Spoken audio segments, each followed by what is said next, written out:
What's good, everybody? Hope that you guys are having a super blessed day, and welcome back to SharpeSports. If this is the first time you've ever come across my channel, I just want to say thank you for clicking on the video, and if you're returning, I appreciate you guys for coming back. So as we all know, the Super Bowl was last night, and it was a very good game. I want to do a recap where I talk about everything that happened during the Super Bowl and Super Bowl weekend. Just moving forward, just talk about what we really learned from this Super Bowl. So to jump straight into it, before we get into the game, firstly, NFL, whoever is in charge of picking where the Super Bowl is, I need you guys to hear me loud and clear. We don't want a Super Bowl in Minneapolis. We don't want a Super Bowl in New England. We don't want a Super Bowl, where else is like a boring place? We don't want a Super Bowl in Kansas City. No, every single year there needs to be the Super Bowl in Miami, the Rams' new stadium, the Raiders' new stadium, the 49ers stadium, or Dallas stadium. Those should be the only 5 places, because that vibe that Miami brought for the Super Bowl, priceless. That energy in the building was money, and you don't really get that when you're in Minneapolis or any of these smaller cities. I'm not saying that it's bad, I'm just saying the energy for a Super Bowl needs to be in a more vacation-oriented place. Secondly, they need to have more pop singers or just more upbeat singers for the halftime show. J-Lo and Shakira absolutely killed it. I ain't listening to their music every single day, but the energy that they brought for the halftime show, overall, the Super Bowl felt like a Super Bowl. The halftime show was on point. The game was a very close game through and through, and I felt like the fact that it was in Miami, the fact that you had J-Lo and Shakira as a halftime show, the fact that you had 2 teams that everybody basically liked, it was either no one was really upset unless you bet money whether the Chiefs or the 49ers were going to win.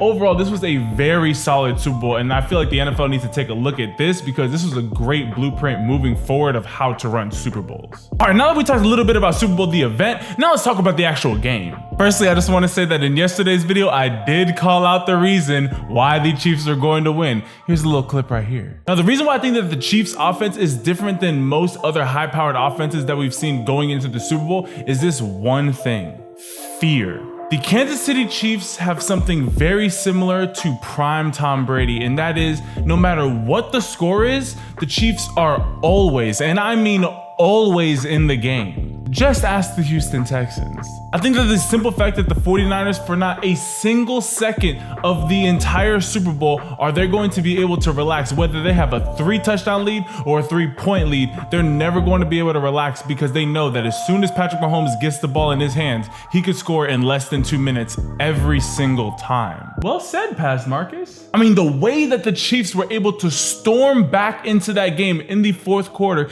it just proves that the Chiefs can score at will and they don't need a lot of time to do it. For the first half of the game, both coaches were absolutely flexing. Andy Reid and Kyle Shanahan were proving why they were the 2 coaches in the Super Bowl. Their play calling and the way that they responded to the other coaches' play calling was so good.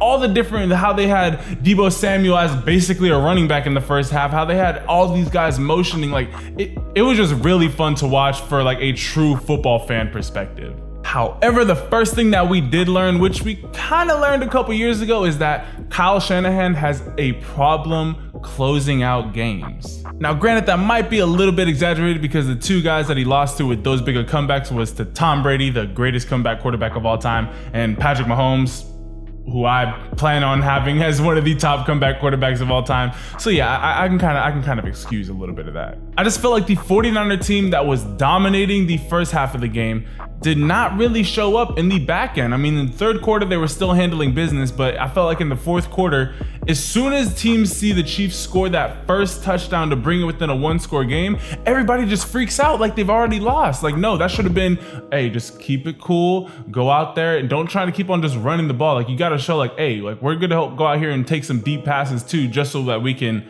prove that, we're going to keep up in this game, which they did do that, and then Jimmy kind of just missed that pass to Emmanuel Sanders. The next thing that we learned is that Patrick Mahomes is the guy that we thought he was going to be and is an absolute baller. I mean, this dude has 36 career starts, and he is already an NFL MVP and a Super Bowl MVP.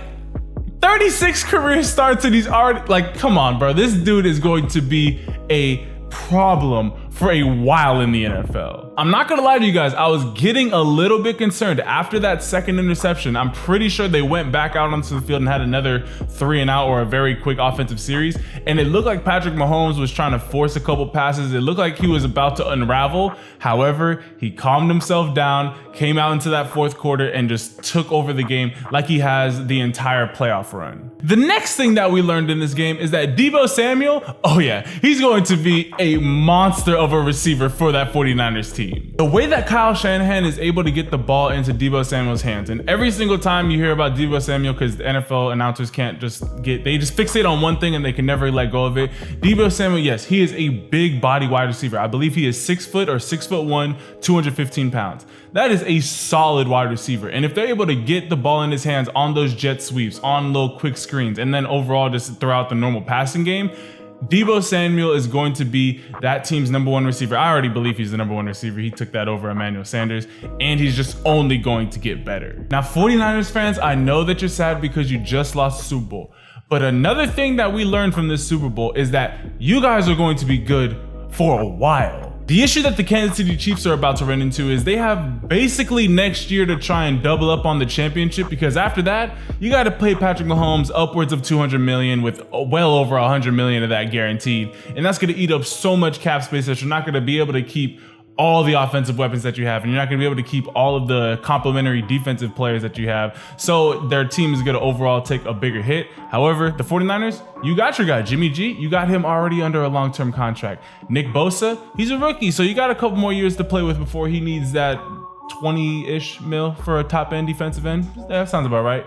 Like, the 49ers are in a very, very, very prime position. Yes, you're going to have to think about placing Emmanuel Sanders here in the next year or two, but you already got Deebo Samuel. You already got George Kittle. You're finding your running game with a trio of guys, which always helps because then you can never have to like really just pay out one. It's like, all right, okay, we got Raheem Mostert, and then all right, we got Tevin Coleman. That's the name I was trying to think of. They got a lot of nice pieces in that backfield. They got a lot of solid offensive weapons. Their defensive line is absolutely outstanding, and I feel like they're only going to get better year in and year out because more guys are going to want to come play with them. So the 49ers fans, I would not be sad because I totally see you guys being in another Super Bowl in the next 3 years. And last but not least, we learned that the NFL loves Andy Reid. I mean, I was never really a fan of any of the teams that he's coached in the past, but I've always respected his game, and I've always just watched from afar and just seen what he's done. I mean, when his son passed away, like obviously the NFL was in mourning over that.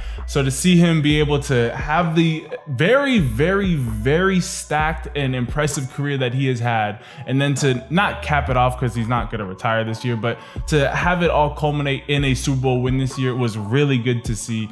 I see Andy Reid and Patrick Mahomes, if they're able to keep pieces where they need, if guys are able to take pay cuts, if Patrick Mahomes, no, he's going to be the highest paid quarterback. There's no questioning that. But if they're able to just be smart with the money that they have moving forward and they're able to just work together, I totally see Andy Reid and Patrick Mahomes being the next Bill Belichick and Tom Brady. You can at me if you want, but they just work together. So with that being said, that is really what we learned after watching Super Bowl 54. All right, you guys, I hope that y'all enjoyed this video. If you did, be sure to leave this video a like. Let's get this video to 700 likes because that lets me know that you guys enjoyed this video. Also, don't forget to comment down below. I want to hear what you guys' thoughts were on the Super Bowl and just overall as the performance as well as the game itself. I want to hear, did you guys like that it was in Miami? Did you guys like all the theatrics? Be sure to comment it down below. And also, don't forget to hit that subscribe button and turn your notifications so you guys can stay on top of all the videos that I am coming out with.